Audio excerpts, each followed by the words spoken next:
Alô, alô, marciano, aqui quem fala é da Terra. Olá, testando esse novo ângulo, né? Eu sou Matheus Monteiro, pra quem não me conhece. Me siga nas redes sociais, que no último episódio esqueci de falar isso. Então, eu sou Matheus Monteiro em todas as redes sociais. Matheus com TH.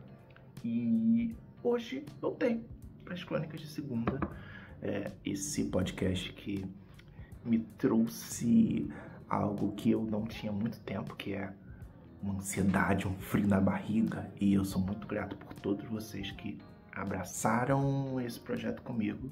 Então, muito obrigado inicialmente. E vamos aos temas deste ponto de hoje, né? Dessas crônicas. E eu não poderia deixar de falar de Wicked. And I was trying to find gravity. Mas não é esse o tema do filme, né? É For Good. E eu curti muito o filme, né? Eu assisti ontem, um pouquinho antes da estreia oficial, dia 20, né? E ontem, no caso, dia 19. E foi um misto de emoções e sentimentos, né? Eu já assisti duas vezes a peça, né, esse ano, lá em São Paulo. E eu curti bastante a peça em si, né? Então, o que aconteceu no filme não foi uma novidade em si, né? Mas ele apresenta de uma maneira um pouco diferente, né? Por ser filme, por ser outro formato, né? Outra plataforma, você consegue ter um acesso maior às emoções das personagens, enfim, né? Ter mais esse contexto, vamos dizer assim. E aí eu gostei da forma com que colocaram ali as emoções, principalmente da Glinda, da Elphaba, um pouquinho do Fiyero.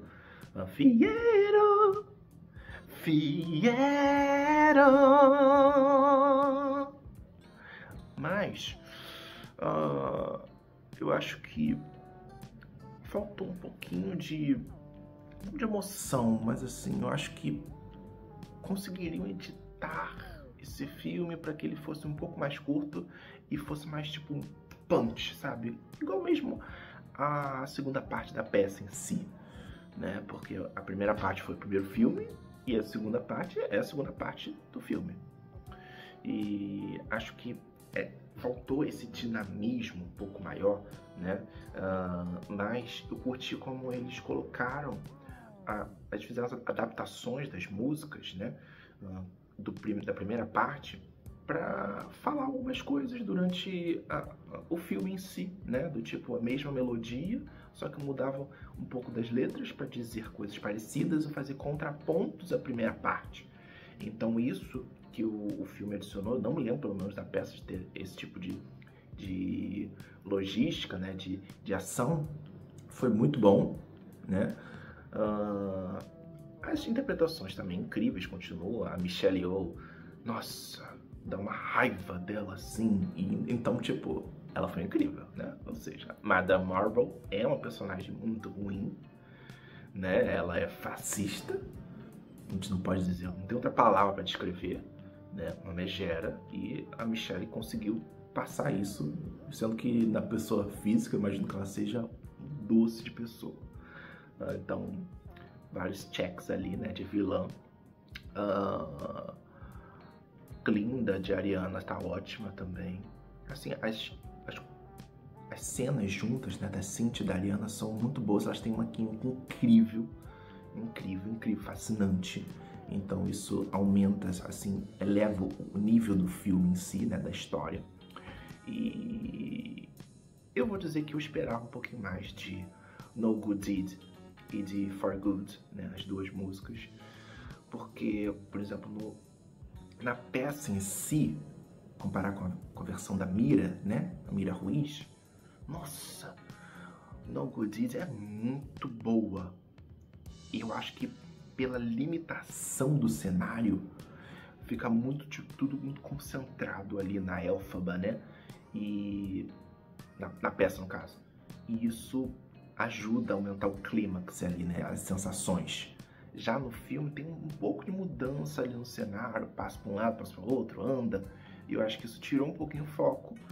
Mas os vocais da Cynthia são de outro mundo, né? Então não tem muito o que falar disso. Já For Good emocionou. Mas não, assim, pelo menos até agora, no momento de agora, eu não pensei. Eu antes achava que ia mudar a química cerebral, igual aconteceu com Defy Gravity. Aí a química cerebral. Mas foi tipo uma música ótima, só que isso não aconteceu. Aí é um problema das minhas expectativas, né? E vamos ver aqui o que mais separei para falar sobre o filme.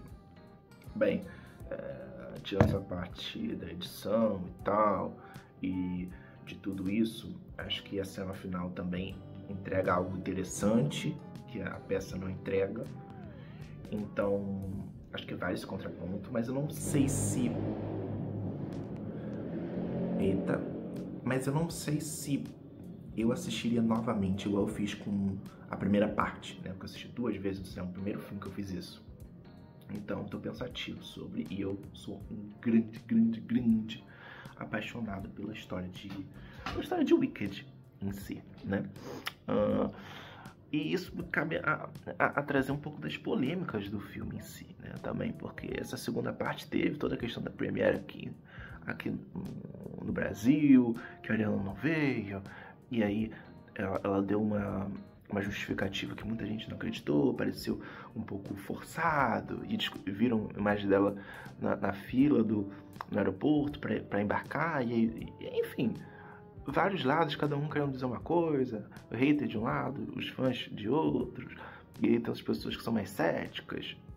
Tem gente que só esperava isso aqui para atacar um hate no filme, então acho muito complicado, né, dizer. Eu fiquei muito chateado de não ter conseguido ir à premiere em si, né, porque eu tentei bastante, mas águas passadas, né, mais um trauma na vida do fã, né, primeiro Lady Gaga, o VIP da Lady Gaga, depois o VIP de Wicked. Agora vamos ver qual promoção super que vai ter ano que vem e o que eu vou precisar fazer. Mas faz parte da gente, a vida, a gente tem que viver e tentar o máximo. E isso também adicionado às interações que elas têm, né? Eu tinha mais ano passado nas premieres em si, né? Com uma coisa de autoproteção, não, de proteção mais da Cynthia com a Ariana.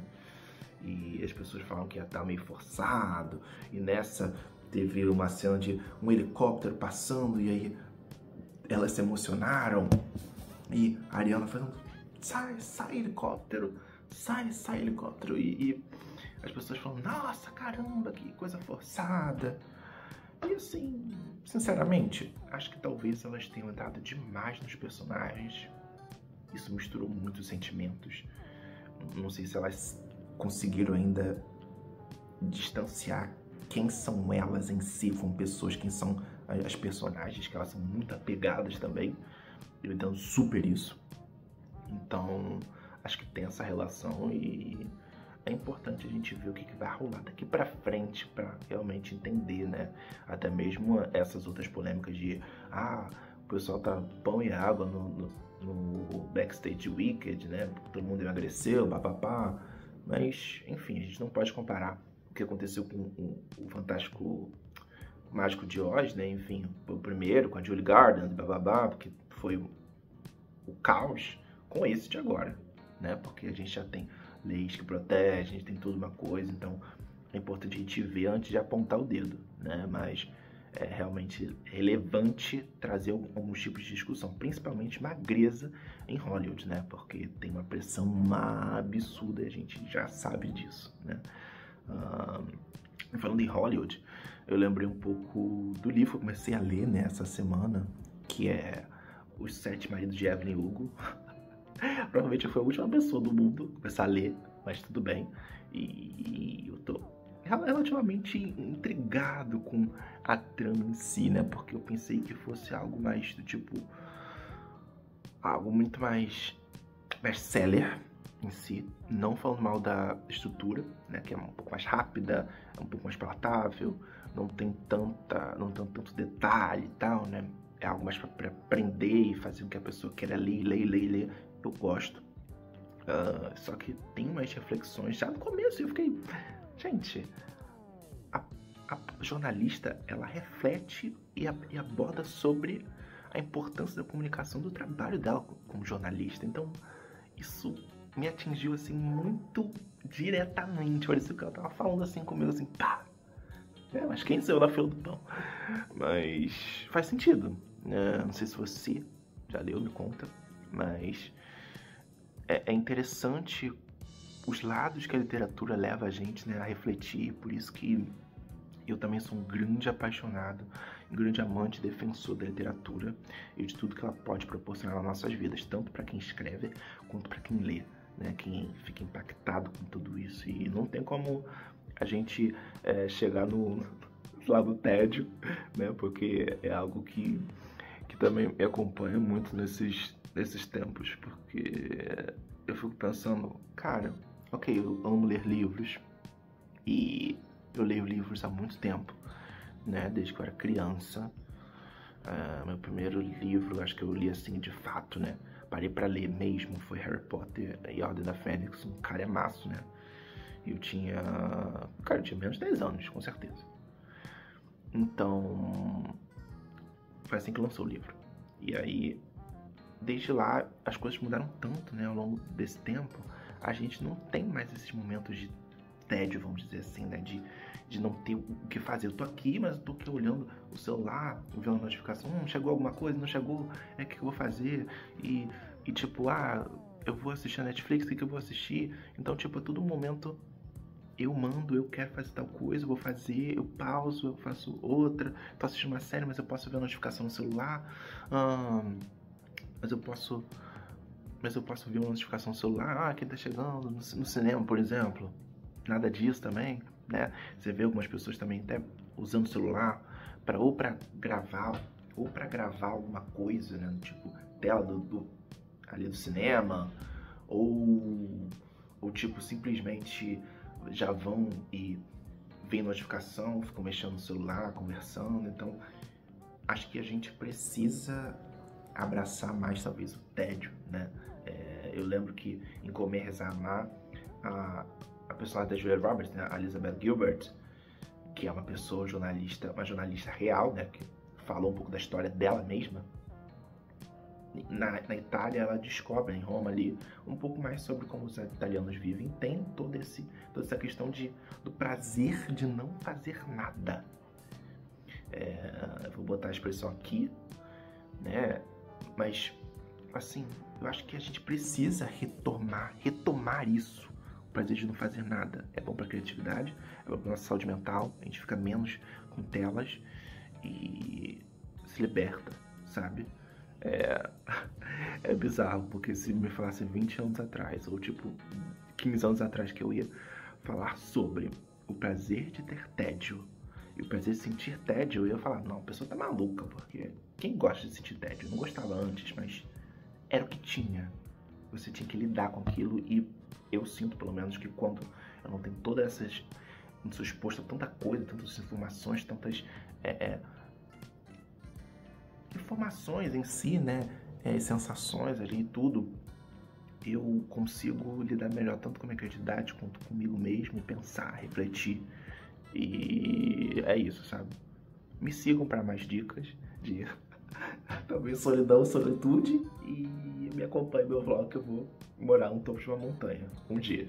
Vai ver aí aquela casinha assim bem up, lá no topo da montanha, e estarei lá só escrevendo, e é isso. Bem, acho que é isso que eu tenho que falar sobre Wicked.